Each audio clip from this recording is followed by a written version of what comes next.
पहाड़ियों का मैं कड़ाका कड़ छोड़ सा पहाड़ियों का मैं कड़ाका कड़ छोड़ सा जनाब, अगर draft report Bharatiya Janata party के दफ्तर से गई होती तो आप बताएं ठाकुर जी, तो क्या ये सुचेतगढ़ कॉन्स्टिट्यूंसी जो है ये हम बंद होती, खत्म होती?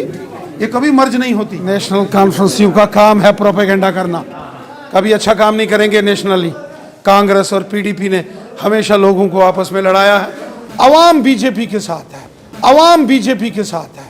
भारतीय जनता पार्टी के इस समय जम्मू कश्मीर यूटी के चीफ रविंद्र रैना हमारे साथ हैं, इनसे बात करेंगे। जम्मू कश्मीर में जिस तरीके से डीलिमिटेशन कमीशन का सेकंड ड्राफ्ट रिपोर्ट जो है आ गई है, मगर उसके साथ साथ अलग अलग पॉलिटिकल पार्टी जो हैं कश्मीर की खासकर उसको अपोज कर रही हैं और एनसी तो कह रही है कि इस ड्राफ्ट रिपोर्ट को ही आप विड्रॉ कर देना चाहिए। बजाज साहब आप ठीक हैं? रविंद्र रैना जी, जिस तरीके से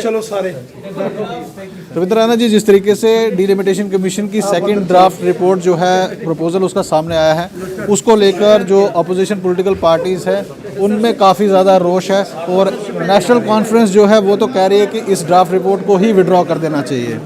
नेशनल कॉन्फ्रेंसियों का काम है प्रोपेगेंडा करना, कभी अच्छा काम नहीं करेंगे। नेशनली कांग्रेस और पीडीपी ने हमेशा लोगों को आपस में लड़ाया है, उनसे आप क्या तवक्को रखोगे? जब भी कहीं कोई ईमानदारी से अच्छा काम करता है, ट्रांसपेरेंट काम होता है, जब भी कोई ईमानदारी से और ध्यानदारी से कोई काम करता है तो नेशनल कॉन्फ्रेंसियों को और कांग्रेस वालों को बिलखुसूसन बड़ी परेशानी होती है। इसलिए ये प्रोपेगेंडा करते रहते हैं। अवाम खुश है, हमारा मकसद अवाम की खिदमत करना है। जब डीलिमिटेशन कमीशन ने, वो जो कि कॉन्स्टिट्यूशनल बॉडी है, वहाँ कोई पॉलिटिकल पार्टी का इंटरफेरेंस नहीं है, पॉलिटिकल पार्टीज़ ने अपनी सजेशंस, राय दी है, उसके बाद उन्होंने अपना काम किया। और अगर जहाँ कहीं कोई कमी पेशी है तो नेशनलियों के भी मेंबर पार्लियामेंट्स हैं, उनको भी वहाँ बात रखनी चाहिए। जैसे हमें यहाँ 2-4 जगह सुचेतगढ़ में प्रॉब्लम आ गई, परगवाल में प्रॉब्लम आ गई, पुरखू में, और यहाँ जो हमारा एरिया है इंदिरा नगर, खारियाँ, ब्रिजनगर, मरालियाँ, उसको बिजना के साथ जोड़ा गया है, वो जुड़ता नहीं है। तो इसी तरीके से और भी बहुत सारे जो इल्जाम लगते हैं कि भारतीय जनता पार्टी के दफ्तर से गुजरकर जो है ड्राफ्ट रिपोर्ट जाती है। जनाब, अगर draft report Bharatiya Janata party के दफ्तर से गई होती तो आप बताएं ठाकुर जी, तो क्या ये सुचेतगढ़ कॉन्स्टिट्यूंसी जो है ये हम बंद होती, खत्म होती? ये कभी मर्ज नहीं होती। तो आप बताइए, 50 से ज़्यादा सीटें लेने का जो वादा आप लोगों ने किया है, किस तरीके से उसको आप? अवाम बीजेपी के साथ है, लोग बीजेपी को वोट देंगे।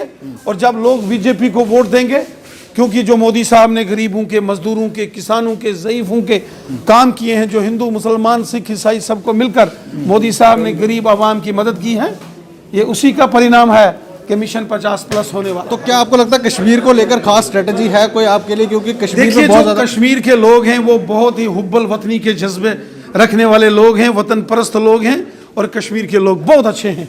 मैं कश्मीर के लोगों की बहुत इज्जत करता हूं, एहतराम करता हूं, और आप देखेंगे कि बाद ये कश्मीर से ही बीजेपी का मिशन 50+ पूरा होने वाला है। इसके साथ साथ पहाड़ी जो हैं वो भी डिमांड कर रहे हैं कि पहाड़ियों का मैं कड़ाका कड़ छोड़ सा।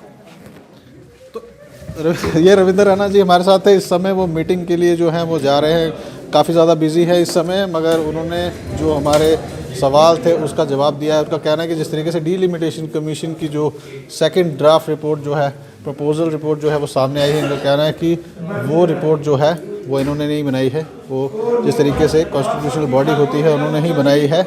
और इनका कहना है कि वो लोगों को ध्यान में रखकर बनाई गई है, लोगों के हित के लिए बनाई गई है, और उसका ये स्वागत करते हैं। इनका कहना है कि आने वाले दिनों में भारतीय जनता पार्टी जम्मू कश्मीर में 50 से ज़्यादा सीटें लेकर अपनी सरकार बनाएगी। आप जुड़ रहे हैं NHO न्यूज़ के साथ।